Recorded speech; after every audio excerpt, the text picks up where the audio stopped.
ఎవరమ్మా నువ్వా? నేను అంకమ్మా. సంతోషమే. తెలియదా? అందరికి తెలియాలి కదా, మనకు తెలుసు ఎవరనే.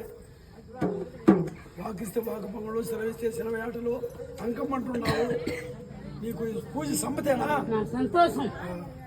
ఇంకో అడగండి, మేము అడగండి. నేరా సన్నాల భక్తులు అడుక్కోవాలి చెప్పండి. వచ్చింది కదా అబ్బాయిలు ముక్కడికి వచ్చింది. సరే తల్లి, నాకు ఆనందం బాలా.